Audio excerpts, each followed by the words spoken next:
Perkenalkan, nama saya Milenia Birfatin Nurfajid. Saya adalah mahasiswa Teknik Industri UMM Angkatan 2018. Apa sih arti Pancasila menurut kamu? Jadi Pancasila itu sendiri adalah dasar negara kita, yaitu negara Indonesia.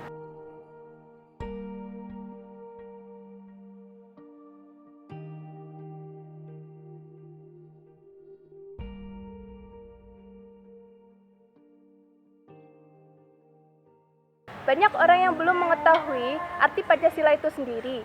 Arti Pancasila itu sendiri adalah dasar ideologi bagi negara Indonesia. Selain itu, Pancasila merupakan rumusan dan pedoman kehidupan berbangsa dan bernegara bagi rakyat Indonesia.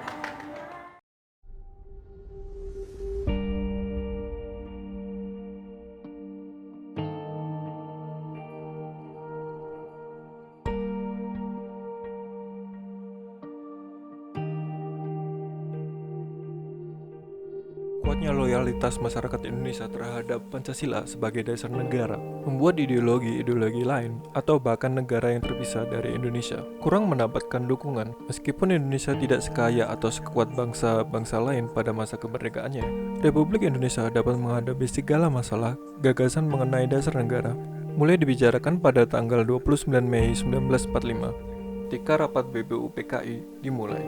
Tujuannya membahas dasar negara Indonesia yang merdeka.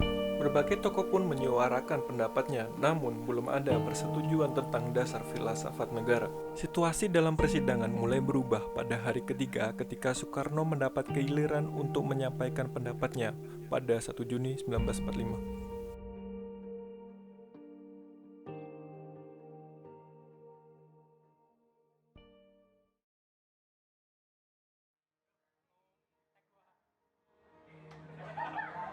Perkenalkan, nama saya Gias Muhammad Yusuf. Kalian bisa panggil saya Gias. Saya berasal dari mahasiswa Teknik Industri UMM Angkatan 2018. Orang, semangat. Bisa dimulai ya, Mas? Siap, ini bisa dimulai.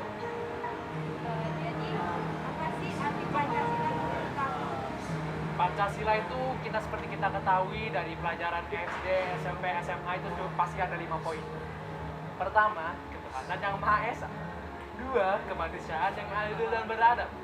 3, persatuan Indonesia. Dan 4, kerakyatan yang dipimpin. Kebijaksanaan adalah permusyawaratan dan perwakilan. Dan yang terakhir, keadilan sosial bagi seluruh rakyat Indonesia. Menurut Anda, apa itu paradigma? Kalau menurut saya itu paradigma itu sebagai asumsi dasar yang sifatnya umum, jadi sebagai sumber hukumnya. Sehingga menurut yang penerapan ilmu pengetahuan akan menentukan sifat cirinya. Jadi garis besarnya itu sebagai acuan dasar dalam berpikir.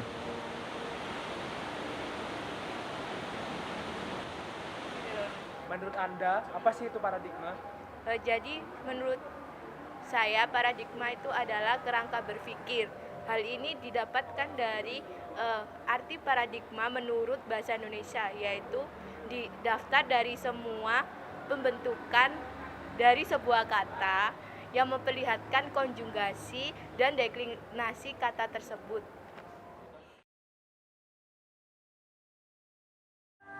Apakah Pancasila sudah cukup mampu menjadi landasan negara ini? Ya, tentu saja Pancasila itu sudah cukup mampu menjadi landasan dasar negara ini. Dengan berpegang teguh pada Pancasila, kita dapat menjalankan sebuah negara. Dengan memiliki 5 sila yang memiliki arti berbeda-beda, itu sudah cukup mampu mencakup segala aspek dalam menjalankan sebuah negara. Dengan arti lain, Pancasila itu sebagai paradigma.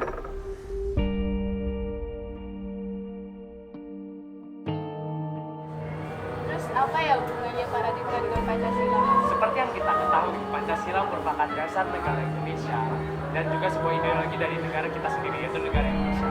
Dan juga Pancasila itu memiliki kerangka-kerangka yang nilainya sesuai dengan negara kita.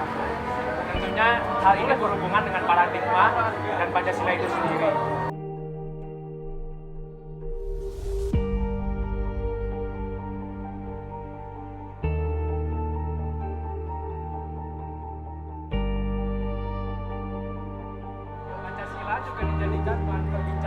sebagai paradigma dalam kehidupan dan berbagai elemen masyarakat.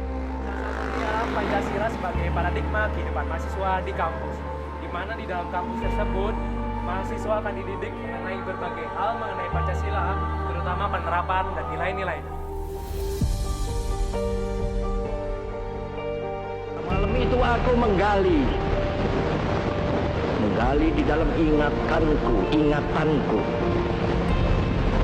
menggali di dalam ciptaku, menggali di dalam khayalku. Apa yang terpendam di dalam bumi Indonesia ini, agar supaya sebagai hasil dari penggalian itu dapat dipakainya sebagai dasar daripada negara Indonesia merdeka yang akan datang.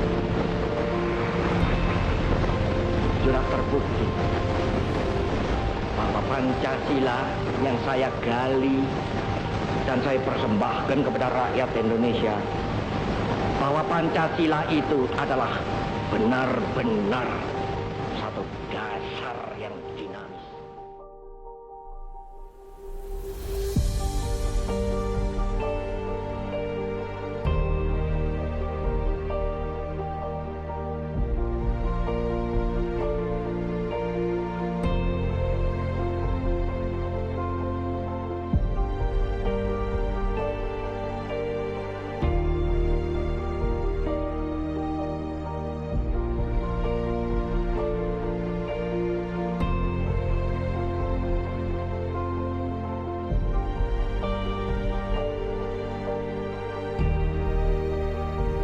Pancasila itu jiwa dan raga kita.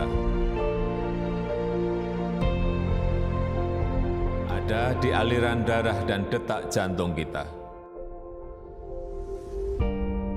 Berkat keutuhan bangsa dan negara.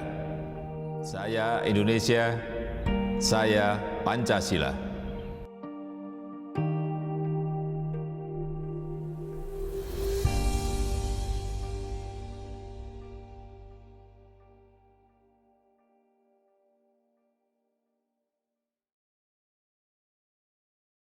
Jika seperti itu, apa ada hubungan antara Pancasila sebagai paradigma dengan reformasi?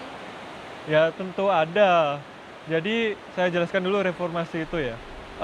Reformasi itu gerakan yang menata kembali hal-hal yang sudah tersimpang untuk dikembalikan lagi ke semulanya.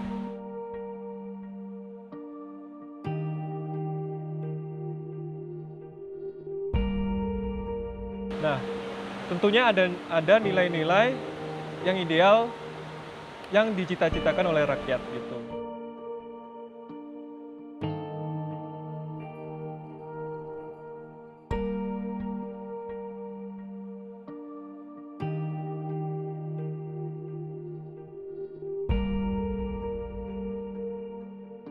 Menurut Anda, bagaimana lahirnya sebuah reformasi tersebut? Menurut saya, terjadinya reformasi ini adalah terjadi dikarenakan pelaksanaan Undang-Undang 1945 dan Pancasila pada masa Orde Lama dan Orde Baru yang mengalami deviasi oleh tokoh-tokoh pemerintah lainnya, sehingga mendorong terjadinya reformasi oleh mahasiswa dan tokoh-tokoh bangsa.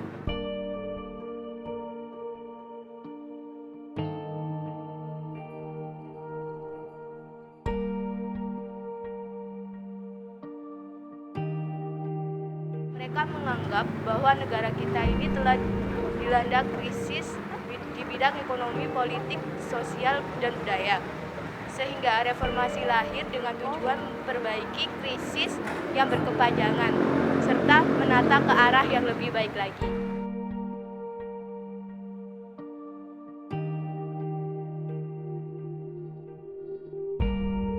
Bangsa Indonesia ingin mengadakan suatu perubahan dengan menata kembali kehidupan berbangsa dan bernegara demi terwujudnya masyarakat yang memadani. Berbagai gerakan muncul disertai dengan tragedi kemanusiaan yang menelan banyak korban. Namun demikian, di balik berbagai macam keterpurukan bangsa Indonesia, masih tersisa satu keyakinan akan nilai yang dimilikinya, yaitu nilai-nilai Pancasila.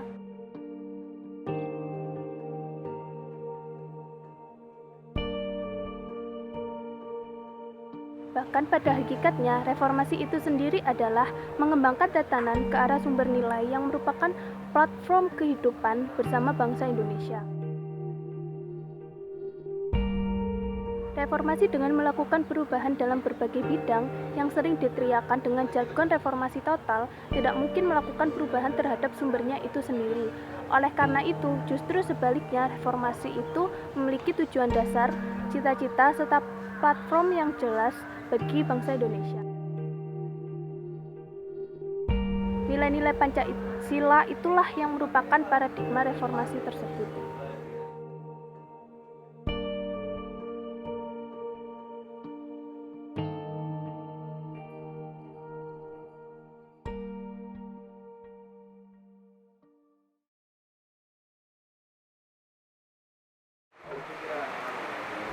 Jadi, Tridharma Perguruan Tinggi ini adalah 3 pilar dasar yang merupakan kewajiban mahasiswa sebagai kaum intelektual di negeri ini. Sebagai contohnya adalah di era reformasi. Pada era reformasi ini, mahasiswa membuktikan bahwa nasib bangsa ini itu terletak di pundak mereka, khususnya para mahasiswa yang mempunyai kewajiban dalam hal ini. Nah, di Tridharma Perguruan Tinggi ini terdapat 3 aspek, yaitu pendidikan, penelitian dan pengembangan, serta pengabdian ke masyarakat. Dari ketiga aspek Tridharma Perguruan Tinggi tersebut, menurut Anda, aspek mana yang paling penting di antara ketiganya?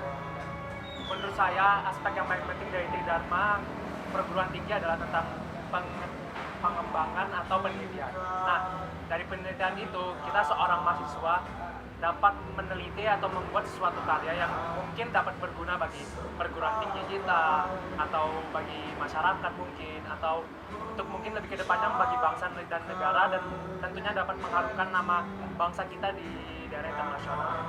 Dan mahasiswa dituntut untuk berpikir kritis dan mencari nilai-nilai penelitian itu, supaya kita sebagai mahasiswa adalah agent of change, berarti untuk membuat mahasiswa kita lebih maju dan bermartabat. Dan tentunya penelitian ini diharapkan semoga dapat membuat bangsa Indonesia lebih maju ke depan, tidak diremehkan lagi oleh bangsa-bangsa lain, dan tentunya membuat negara kita menjadi negara yang terus maju dan dapat mengalahkan negara-negara lain.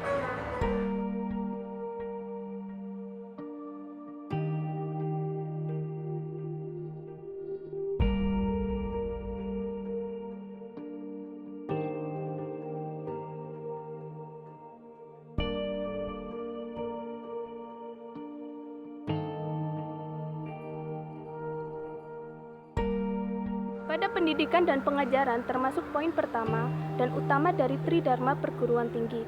Pendidikan dan pengajaran memiliki peranan yang sangat penting dalam suatu proses pembelajaran. Dari pengertian pendidikan di atas, maka proses pembelajaran yang ada di perguruan tinggi memiliki peranan penting untuk menciptakan bibit-bibit unggul. Pendidikan dan pengajaran yang baik akan menghasilkan bibit-bibit unggul dari suatu perguruan tinggi yang akan mampu membawa bangsa ini ke arah bangsa yang lebih maju. Lulusan-lulusan yang berkualitas dari perguruan tinggi akan menjadi penerus bangsa yang membawa Indonesia ke arah yang lebih maju. Sesuai dengan pembukaan Undang-Undang Dasar 1945 yang berbunyi, mencerdaskan kehidupan bangsa, maka pendidikan dan pengajaran harus menjadi pokok dan sumber utama dalam mencapai tujuan dari perguruan tinggi tersebut.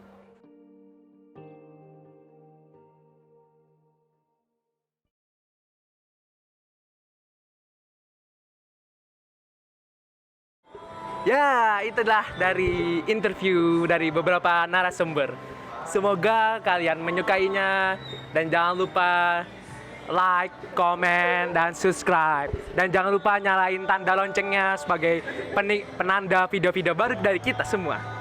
Ya, akhir kata kami undur diri dulu. Terima kasih, dadah. Assalamualaikum, dadah. Hii, hore.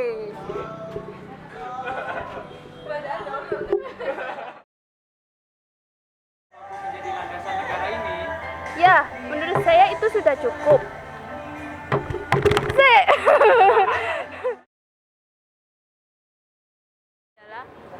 kerangka berpikir dari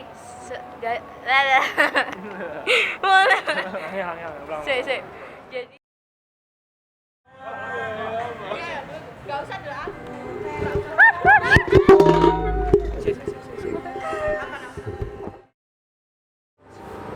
Rata-rata sudah dimasukkan. Ulang. Mampu menjadi landasan bagi negara Indonesia. Kita hanya perlu berpegang teguh. Aduh ya Allah, kok lah. Asik sendiri. Namun tahu lihat, terkadang malaikat. Hubungannya paradigma dengan Pancasila ya, Mas? Ya seperti kita ketahui Pancasila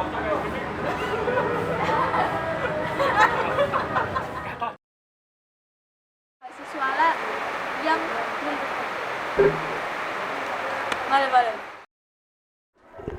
Tak bersayap, tak cemerlang, tak rupa uang. Namun kasih ini silakan kau adu. Malaikat juga tahu aku. Ini cahaya paling pol ini.